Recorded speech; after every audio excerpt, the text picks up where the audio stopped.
And then from that moment on, and there's a corner, and you think, okay, who's gonna do it?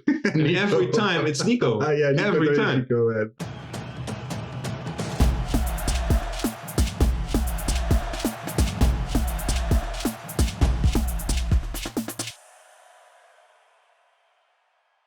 Hi guys, weTalk Ajax here. We just played an incredible match against Lille, 3-0. I'm buzzing right now, and I'm gonna discuss this today with Papimento. Papimento, what's up, guys? What do you think of the game, man? Man, amazing. To be honest, you look at Ajax in the Eredivisie matches, and you wonder if they're capable of putting such an effort. But I'm really impressed with what they showed today. Do you think it's a fair reflection of the game? The 3-0 result? Look, Ajax was the dominant team. Everybody was playing well, but Lille really had some real dangerous counters. So, but overall, Ajax played well. They took their chances, and yeah, deserved win. 3-0. I don't know how you looked at in the beginning when we were looking at the formation, because I was slightly worried about the back line. Especially with Veltman and Blind. Blind hasn't been very steady. Me too. Yeah. And Veltman has been switched by Ten Hag all the time, like being at the right back and then at the center, and that also takes away a little bit of like your sense of where you're playing. Exactly. And they're not the fastest player at the back. So, and we know that Lille is a counter kind of physical as well. Team as physical. Yeah. So I was slightly worried, but I have to say, I don't know how you think of this, but I thought they were amazing. Man, you know me, I'm not a Veltman fan, but this was his best game I've seen. Yeah, it's not the best kept secret, but we know that, yeah. This was his best game ever at Ajax. So, yeah, I'm happy he put in this effort, and he won most of his duels with the striker. So, yeah, very good game of Veltman. I thought his positioning was very good. I also thought, also on the ball, he was really good. He was making the right decisions. But he still had that tug on the shirt in the beginning, which... dangerous. You mean, yeah, but it was not a penalty. I mean, it's too... It's too late, but... No, nothing happened with there. VAR, nowadays, those things can happen, so you have to be careful. And I'm happy he didn't get the penalty against, and he just grew throughout the game, so perfect game from Veltman. Yeah, so take us to the first goal. Actually, before the first goal, the Ziyech... wow. That was right before the first goal. He flicked it between two players and then shot it, and it just barely sprung out of the post. It was amazing. Such great efforts from Ziyech. He deserved the goal today. Don't you think? I think so. Well? I think so as well. I think Ziyech, to be honest, also in the last game I saw, which they played in the weekend against Heerenveen, he's starting. I mean, Ziyech is known for doing creative stuff and doing very good stuff. But he also always what he gets as a criticism is that he always loses the ball very much. Yeah, I think this season he's starting to do that less. He's starting to play a little bit more mature. But he still has his moments during the game. Like, I don't mind if you play a pass forward and, okay, it's not perfect and the opposition gets it.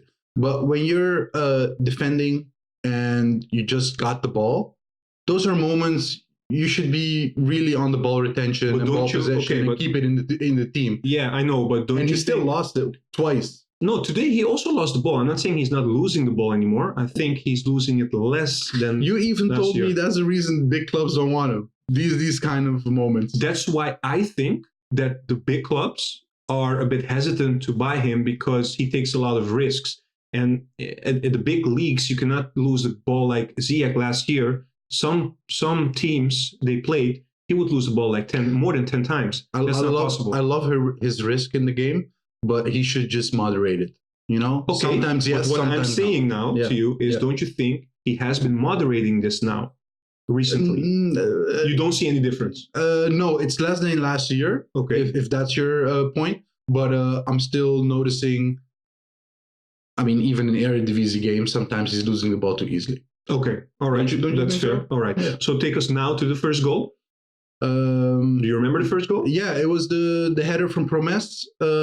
Great pass from The Argentinian Rocket Man. Nico, Rocket Man, yeah. yes. That was great, man. Nico had a great game. I gave him a number because he scored. Yeah, we'll come to the play ratings in a moment. But I totally forgot he gave the assist to Promes as well. So yeah, great game from Nico and great finish. But everybody's complaining about the keeper because it was maybe an easy goal. You mean the goalkeeper of Lille? He should have catched the ball, you think? Well, it was pretty. It was a good assist, right, from Nico. I think it was a good cross. It wasn't a soft cross or something that. I think the nice thing was he had a nice curve. So the goalie thought he could reach it, but then the ball went the other side, and it was perfect for Promes, basically. Exactly. Yeah. It made him doubt, so that's good. Yeah. I'm happy we got that goal, and then the ref, man. That ref, oh my God, he should be fired. Why? Well, first of all, he at 45 minutes, Martinez is about to shoot the ball, and he just whistles for halftime. Yeah, that was crazy. Yeah. And then the corner. The corner in the second half with Ziyech. Second half, man. Yeah. Ziyech wants to shoot the ball, and he's just in front of him. I'm like, what the hell are you doing there, man? Yeah, true. No, that's true. Do you think the best moment of Ajax in this game was right after the first goal? They started dominating and playing really beautiful football? No, Ajax was good between 10 and 30 minutes. Uh-huh. And that's where they scored the goal as well, right? Yeah, that's true. Yeah, that's true. So they were really good there. Second and after when the second half started, they started. Yeah, because they scored very quickly. I mean, they scored with Alavarez. They scored with Alavarez, of course, that goal. I think after that was really good, confidence boost for them. A great goal from Alavarez. Yeah, it was a great goal. Actually, it was a very nice game from Martinez playing the ball to, I think it was it to Neres? I think so. Neres gave the ball to Alvarez when he scored. So yeah, great goal. It was a really nice goal. And then from that moment on, and there's a corner, and you think, okay, who's gonna do it? And every time it's Nico. Nico every time. Nico, man. He's scoring a lot with his with headers now. Yeah, and he's like, what is he, like 5'6"? I have to say, like, people who don't watch the Ajax games very often, you guys should have a look at Ajax sometimes, especially with the corners, because we have two Argentinians. They're one of the smallest guys actually on the pitch, Martinez and Tagliafico. And they win all their headers. They win almost all the headers. It's crazy. They jump, it's amazing. Yeah, it's amazing. So third goal. Yeah, that was the Tagliafico one, right? Yeah. Yeah. The corner. Great. That was good. Great goal. Yeah. And he does it again, right? He does it all the time. That's what Eredivisie match. That's what we were saying. So he did it also with was it Apoel or was it another Champions League match in the qualifying round? He also scored a header. Yeah, correct. Was very important for Ajax to get through. So yeah, he's getting really good. Okay, so we had the 3 goals. Now I must say, I must be honest. I wouldn't say it's not a fair reflection because I asked you this in the beginning, but there were 4 key chances of Lille. And honestly, if it wasn't for Onana, we really had a goal against. At least 1 goal against. Yeah. At least. I think Onana was crucial today. Yeah. I just think he was a bit stupid also in the first half. With the yellow card, right? With the yellow card. I mean, something happens, in the middle of the pitch almost. And then he runs all the way from his goal. I know he wants to defend one of his teammates, but what is he doing? He's taking risks there. I agree. And a keeper should never have a yellow card. He should be the level-headed one, like clearing all the players and just setting in the right focus. So yeah, I was disappointed he got a yellow card there, and he should stay calm. But after that, all those saves, he was really important for Ajax. How happy are you with this performance in general? Actually, I didn't even think Ajax had this in them. Okay. But how do you rate them? How do you rate their performance? Also looking at the conditions, looking at the opponent, everything combined. Well, we always knew Lille was going to be the easiest, let us say, from the 3, because we still have Chelsea and Valencia. So Valencia, I've seen them against Barcelona. They're very efficient.